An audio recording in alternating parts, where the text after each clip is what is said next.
வணக்கம். இணைந்திருப்பது இலங்கையின் முதற்தர செய்தி வழங்குனர் நியூஸ் ஃபர்ஸ்டின் மதிய நேர பிரதான செய்தி அறிக்கையுடன் கொழும்பில் அமைந்துள்ள நியூஸ் ஃபர்ஸ்டின் பிரதான கலையகத்திலிருந்து உங்களை சந்திக்கும் நான் ஜூலின் சிந்துஜன். அமெரிக்கா, ஐரோப்பா, மத்திய கிழக்கென உலகின் பல பாகங்களில் இருந்து சக்தி குளோபலோடு அணிந்திருக்கும் உங்களை சந்திப்பதில் மிகுந்த மகிழ்ச்சி. விரிவான செய்திகளுக்கு செல்லும் முன்னர் முதலில் அவதானம் தலைப்புச் செய்திகள் வசம். மட்டக்களப்பு மாநகர சபையின் ஆணையாளரின் வீட்டின் மீது தாக்குதல் நடத்தப்பட்டமைக்கு எதிர்ப்பு தெரிவித்து மாநகர சபை ஊழியர்களினால் கவனஈர்ப்பு போராட்டம். பங்களாதேஷின் மத்திய வங்கியில் இடம்பெற்ற சைபர் குற்றத்துடன் 8 இலங்கையர்கள் தொடர்பு. எருசலேமில் இடம்பெற்ற பயங்கரவாத தாக்குதலுக்கு அமெரிக்க ஜனாதிபதி வேட்பாளர் ஹிலாரி கிளின்டன் கண்டனம். தொடர்வது விரிவான செய்திகள். முதலில் உள்நாட்டுச் செய்தி. சுன்னாகத்தில் நிலத்தடி நீர் மாசடைந்தமை தொடர்பான வழக்கு மல்லாகம் நீதவான் நீதிமன்றத்தில் இன்று மீண்டும் விசாரணைக்கு எடுத்துக் கொள்ளப்பட்டது. இன்றைய தினம் வடமாகாண விவசாயத்துறை அமைச்சர் போ ஐங்கரநேசனும் நீதிமன்றத்தில் ஆஜராகியிருந்தார். வழக்கு தொடர்ந்து இடம்பெற்று வரும் நிலையில் வடமாகாண விவசாயத்துறை அமைச்சர் போனா ஐங்கரநேசனை நீதிமன்றில் முன்னிலையாகுமாறு மல்லாகம் நீதிமன்றம் உத்தரவு பிறப்பித்திருந்தது. இதன் அடிப்படையில் இன்றைய தினம் அவர் நீதிமன்றத்தில் ஆஜராகியிருந்தார். நீர் மாசடைந்தமை தொடர்பில் ஆராய்வதற்காக வடமாகாண சபையை நிபுணர் குழுவை நியமித்ததாகவும் அமைச்சர் அந்த குழுவை நியமிக்கவில்லை எனவும் வடமாகாண விவசாய அமைச்சர் சார்பில் ஆஜரான சட்டத்தரணி நீதிமன்றில் குறிப்பிட்டுள்ளார். தனிப்பட்ட ரீதியில் அமைச்சரின் அரசியல் வாழ்விற்கு அபகீர்த்தி ஏற்படுத்தும் வகையிலேயே அவர் நீதிமன்றத்திற்கு அளிக்கப்பட்டுள்ளதாகவும் சட்டத்தரணி தெரிவித்தார். எனினும் உண்மையை கண்டறிவதற்காகவே அமைச்சர் நீதிமன்றத்திற்கு அளிக்கப்பட்டதாகவும் அவரது பெயருக்கு களங்கம் ஏற்படுத்தும் எந்தவித எண்ணமும் இல்லை எனவும் பாதிக்கப்பட்ட மக்களின் தரப்பில் சட்டத்தரணிகள் நீதிமன்றத்தில் விளக்கம் அளித்தனர்.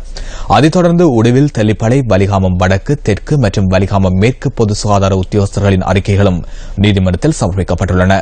இந்த வழக்கின் அடுத்த கட்ட விசாரணை மே மாதம் 3ஆம் தேதி வரை ஒத்திவைக்கப்பட்டுள்ளமை குறிப்பிடத்தக்கது. மட்டக்களப்பு மாநகர சபையின் ஆணையாளரின் வீட்டின் மீது தாக்குதல் நடத்தப்பட்டமைக்கு எதிர்ப்பு தெரிவித்து மாநகர சபை ஊழியர்களினால் கவனஈர்ப்பு போராட்டம் ஒன்று இன்றைய தினம் முன்னெடுக்கப்பட்டது. இன்று காலை 8:30 மணியளவில் இந்த கவன ஈர்ப்பு போராட்டம் ஆரம்பிக்கப்பட்டது. மட்டக்களப்பு மாநகர சபையிலிருந்து மட்டக்களப்பு காந்தி பூங்கா வரையில் அமைதியான முறையில் கவன ஈர்ப்பு போராட்டம் முன்னெடுக்கப்பட்டது. கடந்த 9ஆம் தேதி இரவு மட்டக்களப்பு மாநகர சபை ஆணையாளர் எம் உதயகுமாரின் வீட்டில் தருத்திருந்த வாகனத்தின் மீது பெட்ரோல் குண்டு தாக்குதல் நடத்தப்பட்டிருந்தது. சம்பவத்திற்கு எதிர்ப்பு தெரிவித்தும் குற்றவாளிகளை விரைவாக கைது செய்யுமாறு வலியுறுத்தியும் ஆர்ப்பாட்டம் முன்னெடுக்கப்பட்டது. மாநகர சபைக்கு முன்பாக ஒன்று கூடிய மாநகர சபை ஊழியர்கள், அதிகாரிகள் குற்றவாளிகளை கைது செய்யுமாறு கோஷங்களை எழுப்பியவாறு ஆர்ப்பாட்டத்தை முன்னெடுத்தனர்.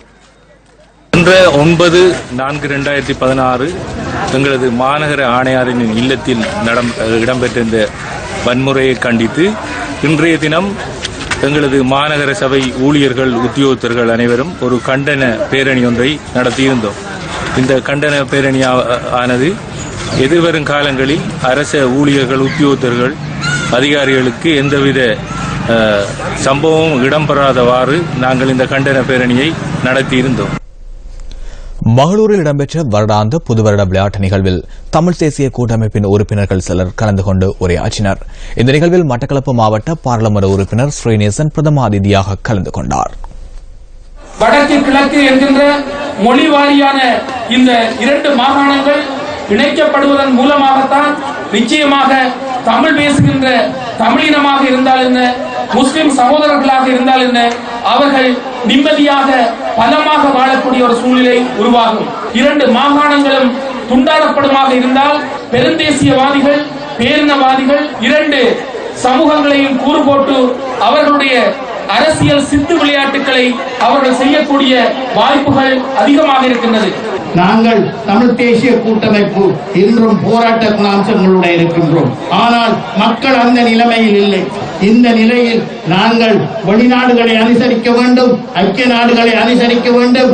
இலங்கையுடன் கூட நாங்கள் பேச்சுவார்த்தை மூலமே இந்த பிரச்சனைக்கான ஒரு தீர்வை நாங்கள் பெற்றுக்கொள்ள முடியுமே ஒழிய கடும் போக்கினால் நாங்கள் எதையும் சாதிக்க முடியாது என்பதை தமிழ் தேசிய கூட்டமைப்பை விமர்சிப்பவர்கள் புரிந்து கொள்ள வேண்டும்.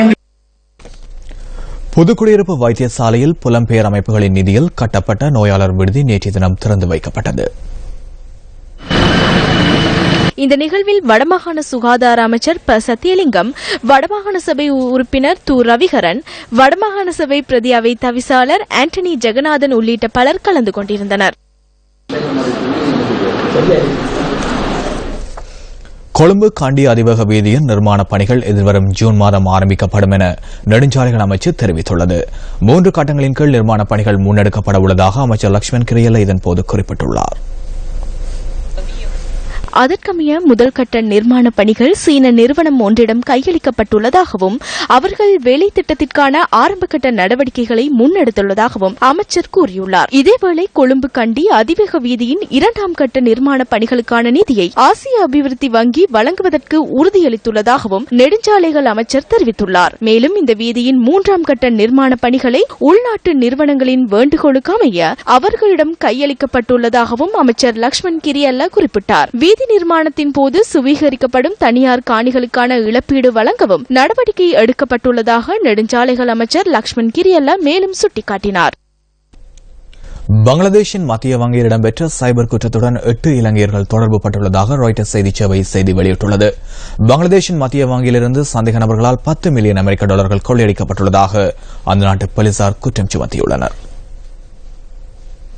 இந்த சம்பவம் தொடர்பில் 20 சந்தேக நபர்கள் அடையாளம் காணப்பட்டதுடன் அவர்களில் 12 பேர் பிலிப்பைன்ஸ் பிரஜைகள் எனவும் ஏனைய 8 பேரும் இலங்கையர்கள் எனவும் ராய்ட்டர்ஸ் செய்தியில் குறிப்பிடப்பட்டுள்ளது. நியூயார்க்கை தளமாக கொண்ட வங்கியில் சுமார் $1 பில்லியன் முடக்குவதற்கும் கடந்த பிப்ரவரி மாதம் 4ஆம் 5ஆம் தேதிகளில் கொள்ளையர்கள் முயற்சித்துள்ளனர். கொள்ளையிடப்பட்ட பணத்தில் $81 மில்லியன் அமெரிக்க டாலர்கள் பங்களாதேஷினுள் முடக்கப்பட்டுள்ளதுடன் ஏனைய தொகை அங்குள்ள கசினோக்களில் செலவிடப்பட்டுள்ளதாகவும் தெரிவிக்கப்படுகின்றது. மேலும் $20 மில்லியன் அமெரிக்க டாலர்கள் இலங்கையில் அமைய பெற்றுள்ள நிறுவனம் ஒன்றிற்கு அனுப்பி வைக்க முயற்சிக்கப்பட்டுள்ளது.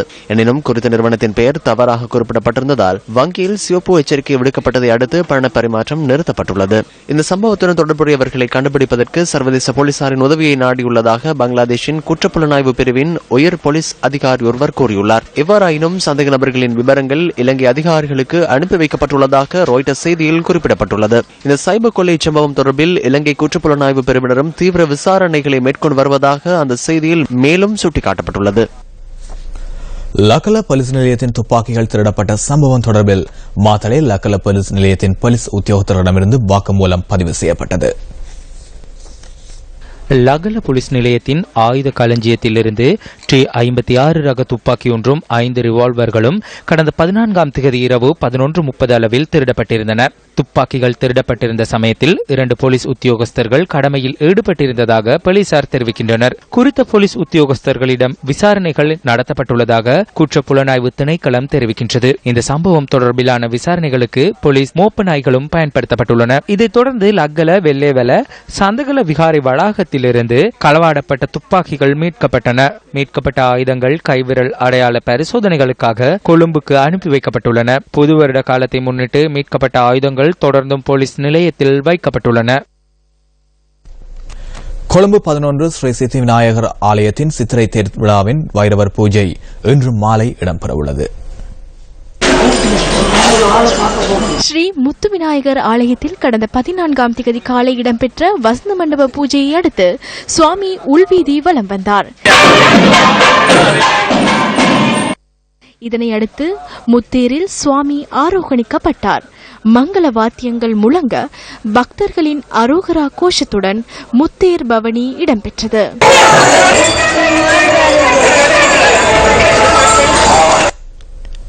வசந்த காலம் ஆரம்பமானதைத் தொடர்ந்து அகல தாவரவியல் பூங்காவிற்கு உள்நாட்டு வெளிநாட்டு சுற்றுலா பிரயாணிகள் அதிகளவில் வருகை தருகின்றனர். வசந்தகால வேளைகளில் வருடந்தோறும் அகல தாவரவியல் பூங்காவிற்கு சுற்றுலா பயணிகள் வருகை தருவது வழமை.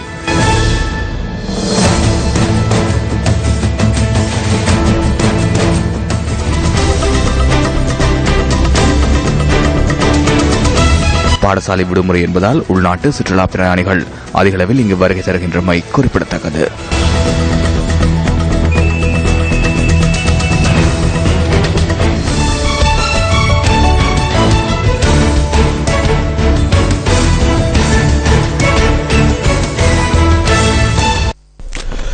மீள்குடியேற்ற கிராமங்களின் பால் அதிகாரிகளின் அசம்பந்த போக்கு இலங்கையை பொறுத்தவரை வளமையானதே. திருகோணமலை மாவட்டத்தின் கிண்ணியா பிரதேச செயலகத்திற்குட்பட்ட உப்பாறு கிராமத்தின் நிலையம் இவ்வாறான தொடர்கதையாகவே தொடர்கின்றது. கிண்ணியா பிரதேச செயலகத்தில் மட்டக்களப்பு வீதிக்கு அண்மையில் மீள்குடியேற்றப்பட்ட உப்பாறு கிராமமே இது. தொழில் நிமித்தம் இந்த கிராமத்தில் மக்கள் மேல்குடியேறிய போதிலும் மக்களின் நிலை இன்றும் வேதனைக்குரியதாகவே காணப்படுகின்றது.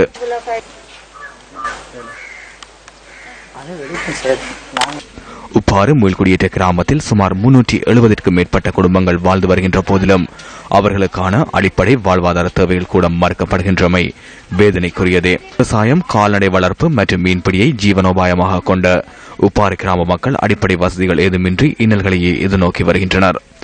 உப்பாறு கிராமத்தில் மீள்குடியேறி 10 வருடங்கள் கடந்துள்ள போதிலும் எந்தவித அடிப்படை வசதிகளும் பூர்த்தி செய்யப்படாத நிலையில் தமது வாழ்வினை மக்கள் கொண்டு செல்கின்றனர்.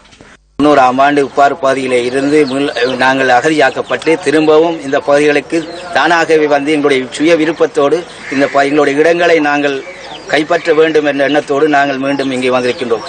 அதே போன்றுதான் எல்லாரும் காணிகளும் இன்னும் அது பங்கிடப்படாமல் எத்தனை ஆக்கள் நம்ம அகதியாக வாழ்ந்து கொண்டிருக்கிறார்கள். இல்லை, எங்களோட கொட்டில எல்லாம் ஒழுகுது. நாங்க மாலில இருக்கோம். மழை வந்தா தண்ணி அவ்வளவு கீழே வாளுக்கெல்லாம் வருது. வந்து படுக்க விடுவதில்லை. இரவு பகலாம் நாங்க முழிச்சிட்டு தான் இருக்கோம். உப்பாறு கிராமம் அதிக வெப்பநிலை கொண்ட பகுதி என்பதால் வெயில் காலத்தில் தகர கொட்டில்களில் வசிப்பது மிகவும் கடினமானது என மக்கள் தெரிவிக்கின்றனர். அதாவது தகர கொட்டில் ஓலை குடிசையில் நாங்கள் இருக்கோம். மிக கஷ்டமாயிருச்சு. ஆனால் இப்போ மழை பெஞ்சு கொண்டிருச்சு.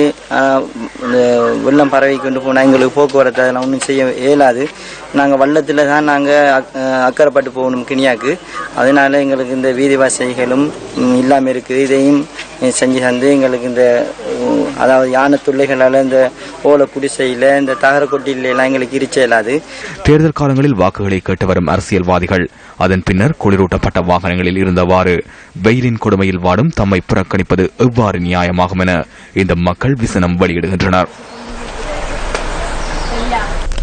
அந்த விளையாட்டுத்தாளுடன் நியூஸ் ஃபர்ஸ்டின் இன்றைய தினத்திற்கான மதிய நேர பிரதான செய்தி அறிக்கை நிறைவடைகின்றது.